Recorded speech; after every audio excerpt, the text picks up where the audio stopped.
Live and direct, live and I take no jive. Legalize it. I mean, how much can a koala bear? Koala bear, koala bear. Koala bear. Barry pulls a joint out of his pocket. Bill says, great, Barry, a reefer. Hi, and welcome back to the Koala Podcast.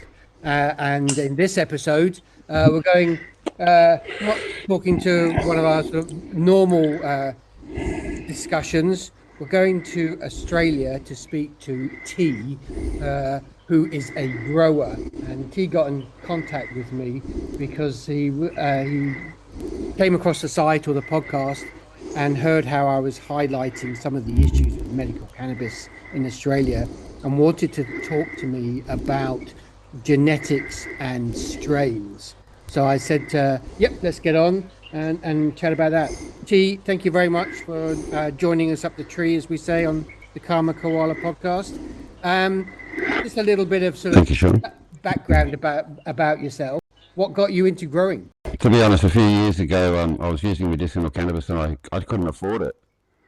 I couldn't afford it, so I just started growing my own, and then through a fluke of there's 1 in 100,000 chance that you will get a male plant in feminized seed, but I did, and that enabled me to start breeding. So I mean, you've basically been teaching yourself breeding ever since?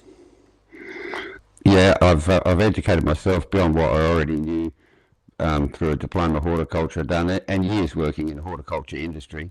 So you've got a background of horticulture anyway, yeah? Yes, that's right, yes. I think that today there's this new paradigm, which is the true to type variety, and there's not really such thing in plants that reproduce by seed. Only a clone is truly true to type. Although there are some very well-bred, vigorous, inbred plants. There's also some real weaklings like OG Kush, which I read as described as having every vulnerability, and having grown it, I can confirm it does. You can grow it vigorously and well, but it's harder to get it to that than a regular plant. And so we're breeding plants that are competitive by using open pollination. And are you specifically trying to breed plants for medical cannabis patients? I personally got a bit of a problem with the medical and recreational, false dichotomy, I believe it is. Everyone uses cannabis, uses it for well-being. And the medicinal and recreational is a false dichotomy that makes it hard because it stigmatizes cannabis use. And I believe that is the brick in the wall that's got to go before we can have cannabis law reform. Anyway, did I wander from your question? No, you didn't wander from the question at all. It's exactly how I think about cannabis. It's a plant, and you use it for different reasons. But of course, if you use it for pleasure, that's a bad thing. But if an argument has been devised that if you use it for medicine, that's a good thing. But if you're using it for medicine shouldn't give you pleasure. Which I don't understand. Yeah, if medicine gives you pleasure, that's a positive thing in your life, and therefore it's medicine. But that's the argument that politicians generally don't like, and politicians only really get themselves involved in cannabis if they think they can raise tax dollars out of it. Let's go back to the sort of work that you're doing for listeners. Or they're simple consumers like me. So I'm not a grower. I like to garden, but I don't have a background in horticulture. If we go into a bit more detail about genetics and strains, and maybe some of your knowledge specifically about cannabis in Australia, and whether, I suppose what I'm trying to dig into is whether Australia can develop more of a domestic growing plant. When did cannabis arrive in Australia, and what history does it have? And is there such a thing as Australian specific cannabis? Every year botanists go into the bush everywhere and do plant surveys of all plants, and the Flora of Australia, which is now online, you can go and do a search and it will show you where around Australia, little dots on the map, distribution where botanists have gone in the bush and found cannabis growing, but they say it's always like escaped from someone's cannabis grow. I mean, I know there's the duck's foot strain I've heard anyway on YouTube was pioneered in Australia, and there's another one too that doesn't look anything like cannabis. So yeah, that's interesting. There's a lot of good genetics coming into Australia, but it's feminized is really popular. Everyone wants to grow feminized because they don't want to get males, and they limited amount of plants, limited amount of space, etc. And I get all of that, but that's not what we do. We grow an indica line and we grow a sativa line, but we go no more narrow than that. And every year we breed everything together in the ground, in the bush, same as it grows in nature. And so what we're doing is we're selecting for competitiveness. The plants compete with each other for light, root space, water, nutrients, and everything. So imagine how a plant like that is going to go against a plant that, well, has not been cultivated to be competitive. I'm not saying, compare any two plants side by side. To me, it's not a case of which is best, because it's a matter of which is a better medicine for you, because they're both going to be good. But our seeds will be competitive with anything because of the way we do that. So in terms of your growing, that's what you're doing. You're taking it out into the bush. My favorite sort of weed, my favorite weed on the planet is Australian. Is Australian bushweed. I've got to the point in my life where I don't buy weed anymore unless it's bushweed. Bushweed is often dynamite. I've lived all over the world. I've smoked weed on every continent, and I'm a big fan of Australian bushweed. I mean, it's some of the most, to use another phrase, some of the most organic weed that there is. And people don't seem to be aware of it, and how, as you say, it competes in nature, how it provides just an amazing product that isn't based around numbers, constant. And marketing and that's right. And it's one plant, but it's 1,000 different types of medicines, kind of the way I see it. But why not bring all those into one plant? Like why narrow the genetic base when you can broaden it? And so that's what we do. And as a result, we go. It's the old paradigm of growing anything wind pollinated that we still use worldwide. That's how you keep the healthiest, most vigorous, and you let nature do the selection. See? Yeah. So do you? I mean, I've had good feedback from. I give my seeds to growers, which is what breeders around the world do. You give them to growers and for free, and all you want is some feedback, what you like, what you don't like, that sort of thing. And I haven't had any negative comments yet. One comment came back to me, was vigorous as fuck. And they're growing the right way. And then another comment, a bloke said, the plant was short. I thought, oh, here comes the criticism. And then he said it had 8 koalas that were like 150 to 200 mil diameter.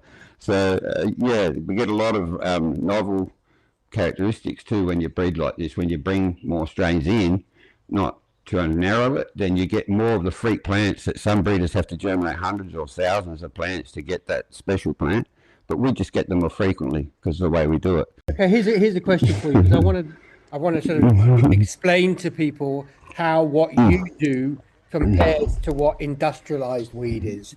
When you put because we see now Australian medical weed companies, and they've got their ads and their websites, and everybody's wearing lab gear inside a big greenhouse, and everything's clean and pharmaceutical. But explain from a grower's point of view what they're doing and how it differs from what you're doing, and what different products you're getting. Well, I think the average breeder, their ambition is to breed something of their own. Like I can't sell Durban Poison as my strain, because the one that I started with, the Dutch Passion brand, is owned by that Dutch company. I can't launch that as my own. So you'll get that, and they'll get another strain, and they'll cross them.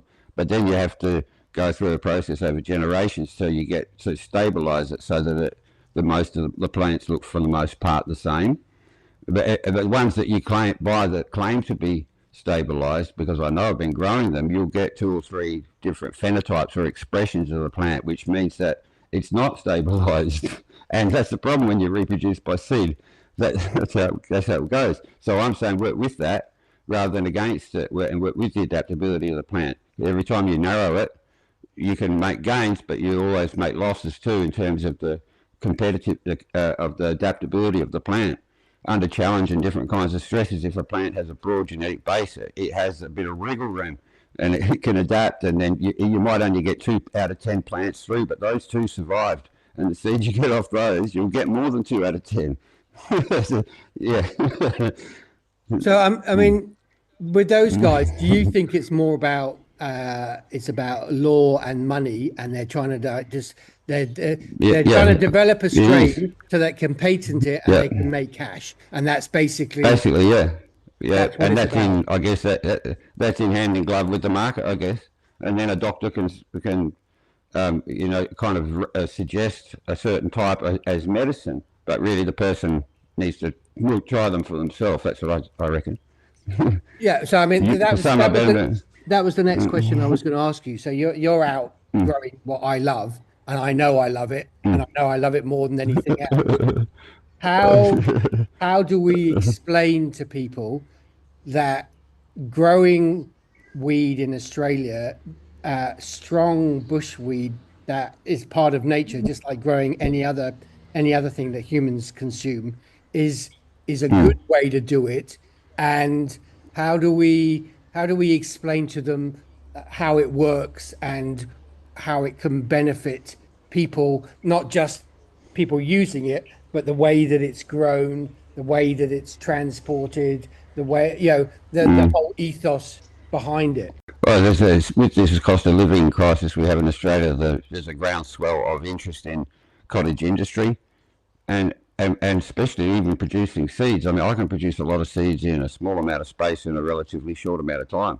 So why not? Why not let me do it? And why not, and I believe it does actually get back to this recreational and medicinal thing. It's a false premise. Everyone who uses cannabis uses it for well-being, and that sets up this oppositional thing in society, because people are like, well, people get high on this stuff, they're having fun, they're not working or whatever they think they should be doing, but people don't know other people's intentions, and even the person using the cannabis doesn't necessarily know their intention. They might think they're using recreationally, but they're unconsciously using for pain or stress or anxiety, and then likewise someone who uses it medicinally, they enjoy it. So if it's the same behavior using cannabis and intention cannot be known, then the distinction collapses. And it is not an objective reality, but it is a distinction that people make that is not based on anything. I know that's where we need to start. No, it's good for well-being. It's good for well-being, right? I 100%. I couldn't agree more with what you said. These are the discussions I keep having with people, and I think most people, even like cannabis politicians, who, they're part politician, part human being, understand this, and that's what they're going to be trying to push. What I'm really interested in, we're sort of driving to, is the way that you grow your weed, as you say, is a cottage industry. And it seems to me that your belief is, I can grow weed, I can trade seeds, and we can create a better basis for providing people with a better set of products, if you want to call it, at the end of the day. Do you think, would your perfect cottage industry be, there's a bunch of people all around Australia who are trading seeds for free and then being allowed to grow an amount of weed that they can sell on a local market? Is that how you see weed should work in Australia? Well, I think that would be far better than what we have now. Yeah, well, nothing. No, it couldn't be worse with what we have now. That's the main part of a lot of the discussions I'm having, is you've created a system where it's an even worse version of what they're doing in the US, because at least in the US there's actually this there is your culture is there in the US. I spent time living in Oregon, and I know there's loads of people like you in Oregon, and they just fucking do it, and people get on with it, and there is they know that there's politicians have divided up recreational. They actually call it adult use now in the States, and then medicinal. But this is all they're just keeping the politicians happy while everybody gets on and creates this environment. But Australia's worse because it's created an environment where literally only half a dozen people, well, maybe 20 or 30 people have control over the whole industry. And they might allow some, foreigners in because they can produce stuff cheaply and get it out to a mass market. And what really pisses me off is the fact that in Australia, what you've been doing, people have been doing all around Australia for the past 70 years. And there's some amazing people, amazing knowledge, and fucking really good products, really good weed. I've been buying. When I'm in Australia, I buy off a guy who's now 80 because when I started buying, he was 50. And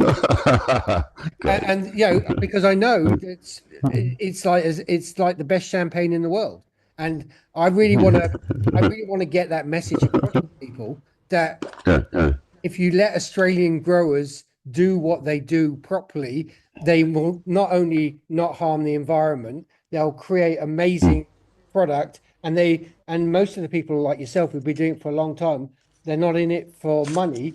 They want to support themselves, support their family, and pay tax if they're allowed to do it in a way. Is that how?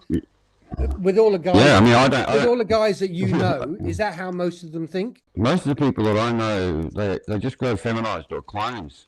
And so even if I was to sell seed, it would be a niche market in Australia because I would only sell regular seed. People are really phobic about the male plant. It's a bit kinky. But what's wrong with normal sex? Yeah, no, exactly. Well, that's how the plant stays adaptable. Yeah. Yeah, that's how, I mean, it's operating like a human being. If we all started cloning one another, we wouldn't be looking that good 3 generations down. I don't really care if I never sell seeds, and I can't talk about the business side of it for obvious reasons, but except to say that it's promising. It's looking promising. Do you think people are going to want seeds that will compete with anything?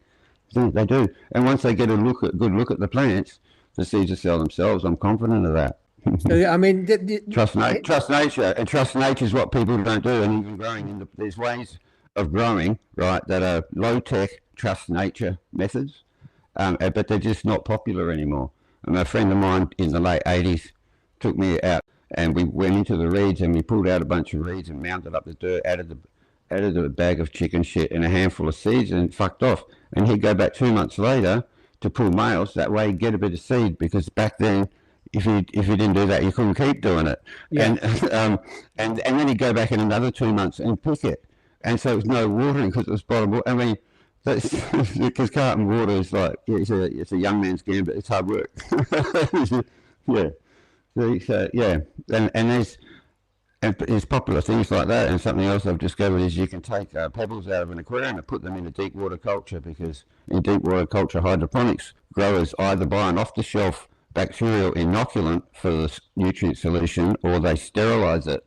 But it's just easier to grab a handful of pebbles out of the aquarium, which is the same as what's in that bacterial inoculant, only fresher, and bung them in the DWC, done. And your plants are really healthy, and your fish are responsible for it. and hydroponics is the most divorced from nature of all growing methods yet. It works better with microbes. Yeah. Do you looking at the world outside what you do you see in Western Australia that in your lifetime you'll be allowed to do what you do legally? I doubt it. I think Western Australia will be the last state to legalise it, and probably the last state to decriminalise it too. I'm not very optimistic about that. I mean, I've written to my local members saying, I'm a medicinal cannabis patient and I want to grow my own. They were just no. Basically, no. The Labor Party is not intending to change any cannabis laws anytime soon, sort of thing. Yeah. So I mean, but this was helpful. That wasn't. So you just see everything staying the same way as it is, and you'll just get on do what you do. And people that you talk to in the business, do any of them say that if things change, they would come to your way of thinking about the way to produce weed? Well, if one thing changed, which is, for example, if they banned buying seed online overnight, well, everyone would have to come to me. Yeah. Because I don't have seeds. And I got thousands of them, beauties, fresh. But do you think that the way that you operate in terms of trying to create plants that are strong and healthy and not designed by nature rather than lighting and industry, do you think that is that of interest to growers, or would they, or if it went legal, suddenly go, I'm just going to buy land and put in greenhouses and grow as much fucking shit as I possibly can?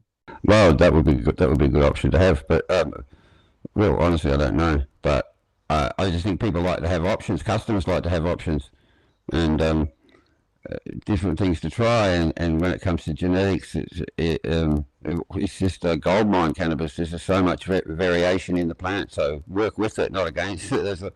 And you won't regret it, because, like I said, this is how we grow wind pollinated plants around the world, and keeps them thriving, competitive, vigorous, all the good things. So you just have, in a sense, a better product. I mean, I don't always say one's better than the other, because they're both good, but if you do compare them, ours is always going to be competitive, robust, and disease resistant. And these kind of things can happen too with fungal diseases. Some of the inbreds, like Girl Scout cookies, the buds are so fat that the air can't move through them and they go mouldy. But I just cross it with my stuff, and then it's not as fat and it doesn't get mouldy anymore.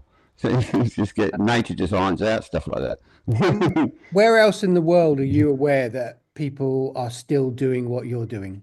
Oh, I think everywhere in the world, as far as I know. I expect there will be, just because that's what you do if you're a farmer and you have seeds, and you want to keep, even if you're growing wheat or corn or anything wind pollinated, then you just grow your own seeds, and then the ones that survive and are most vigorous, you select from those, and then that's how you keep doing it. So you're not reliant on that system.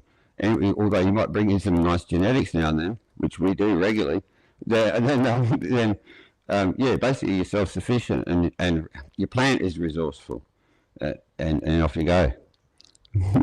I'll tell you, look, In a way, it's cutting the ties with the whole cannabis industry in a way, except just taking the cream of the genetics. well, that's a great way to finish the podcast, because that's exactly where I want to get to, is have people who you can take advantage of the industry but not be part of it, because I'm no fan of industrialized cannabis whatsoever, and I can't believe. I believe it should be small growers all over the planet who can quite happily supply demand on a local level, and then cut out all that other rubbish like transport, plastic, you name it,